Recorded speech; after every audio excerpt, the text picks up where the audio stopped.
you're good naman. Ayan, pick up! Sapakin natin.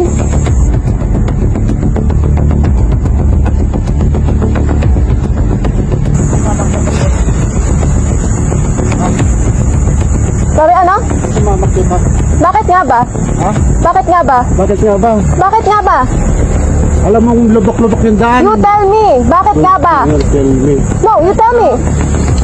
You tell me. Huwag kang mamamakyo. Bakit nga ba? You tell me. Nagit-git nyo kasi May side mirror ka, ako wala. Hindi ka gumagamit side mirror mo? Dumbass. Huwag ka na na. Ikaw ang wag ganon. You use your side mirror. Bitches. Tignan ko nila.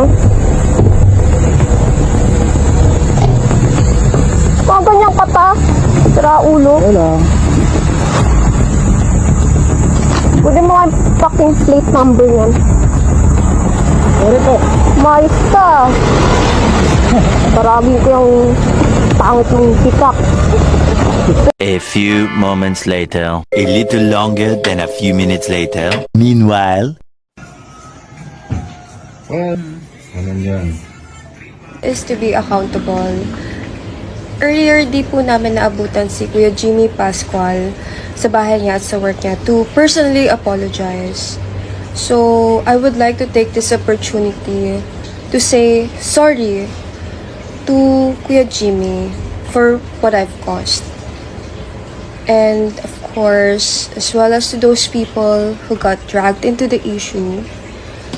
Sorry din po sa citizen of Zambales, the riding community, especially the off-road community. This issue is all on me.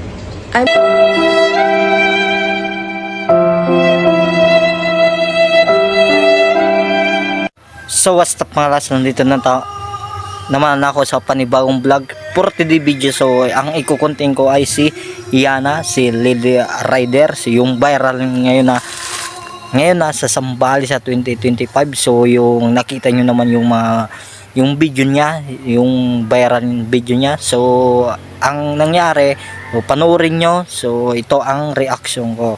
So ako bilang vlogger din ako. So ayan, magpapakilala nga ako si Angel Borromeo. So sa page ko Boy Malas TV. Ayan, so ito lang masasabi ko. So ganito yung ikukwento ko sa inyo mga. So nakita ko yung full video niya kasi pag open ko ng Facebook, kasi nakita ko siya viral. So siya yung nalabas palagi. So ganito, so yung pangyayari yung mga Garne. So nag-overtake siya kasi lubak-lubak naman, kitang-kita sa video. So lubak-lubak, tapos di natin maiwasan talagang lubak-lubak kasi hindi tayo mag-steady sa daanan. So medyo may kayabangan si Yana. So aanin mo naman yung kagandaan mo kung pangit ang ugali. So ito lang masasabi ko.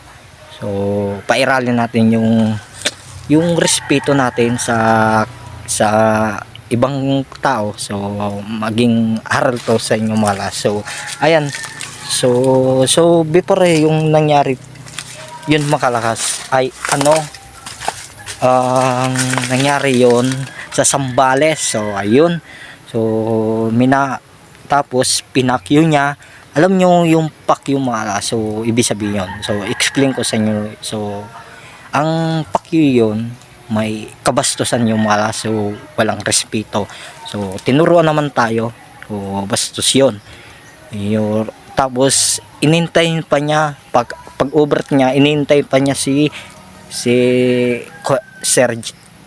Kuya Jimmy, si Sir Jimmy. Ayan, so kay Idol inintay niya, tapos sasampailin niya, tapos nagmura siya kahit yun. So di naman kayong papayag malas yung inano yung kapatid nyo na nakikita na pinaya na ni Yana.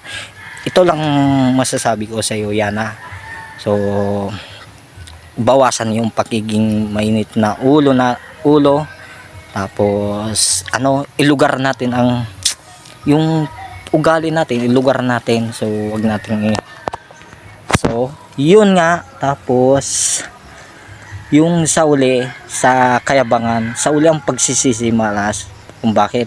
Kasi hindi natin alam yung nangyari nga, yung viral din, yung nagsuntukan sa, yung sa rider, hindi mo alam, may baril pa rin yun, o binaril nga na may namatay. Kung ganun din na nagkakataon na nagkaanoan kayo, yung nakatapos may baril o di mapasensya, buti may kasama kaya na. Ito lang masasabi ko, sana maging aral na to sa iyo at maging matuto ka na sa yung sa yung pagiging katawan. So ayun lang masasabi ko. Di ko na to paabain. Sana maging aral to sa inyo malas. So bawasan natin. Sana sa mga makapanood to, maging aral to sa inyo malas. So yun lang. So hindi sana ako gagawang content kasi naano ako, gusto ko naman makipag anuan sa viral. So yun. Tapos may nakita ko sa mga video, tapos masama talaga yung ugali niya. So tuloy daw yung kaso kay yung kapatid ni Sir Jimmy. So tuloy daw. So, talagang kung sa ulit ang pagsisisi, kahit ako naman mangyari yun sa kapatid ko, hindi naman ako papayag. Nilait mo tapos pinaya mo at pwede naman takpan yung video, hindi mo pinag-upload mo pa. Kasi yun, sana maging aral na yun at sana wala naman tayo perfect sa tao. O maganda ka naman, so kung masama naman yung ugali mo, sana maging aral and sana bawasan niya yung pagiging mainit na ulo. So ang ginawa yung daanan para yan sa lahat. Wag kang mayabang kasi yan, at iwasan nyo kasi sa mainitin na ngayon mga ulo, bawasin natin. So yun lang masasabi ko, and mag-iingat tayo palagi at magpakabait. Alam ko wala namang perfecto, ako nga nagkakamali din. So wag yung sa point na dumating pa sa ganun, sana maging so pagkatapos na nilait mo si Sir Jimmy, tapos minura mo,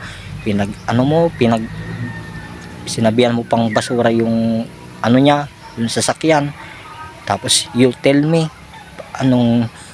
bakit nga ba. So parang ininsulto mo si Sir Jimmy.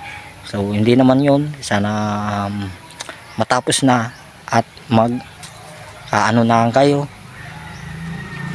magkaayusan na. Sana yun lang mapapayo. Mali ka naman kasi Yana Lily Rider. Sana wala akong kakampiyan kasi hindi ko naman kayo kilala. So sa social media ko lang kayo nakilala. So yun lang masasabi ko. And mag-ingat tayo sana sa mga nagra-ride sa malalayo at sa mga katulad ni Yana, at iwasan natin yung kayabangan natin. Ang ginawa ang kasalda para sa lahat. Wag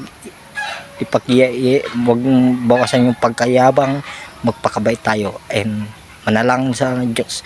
Yun lang. Maraming salamat sa suporta niyo mga. So uwi ako sa May 7, magbubuto, maglapit. Sana good luck sa Alalan, and maraming salamat po. God bless to all. Yun lang po. Sa Batangas, Kanlurang Batangas City po ako. Ayan, mahaba ng buo. And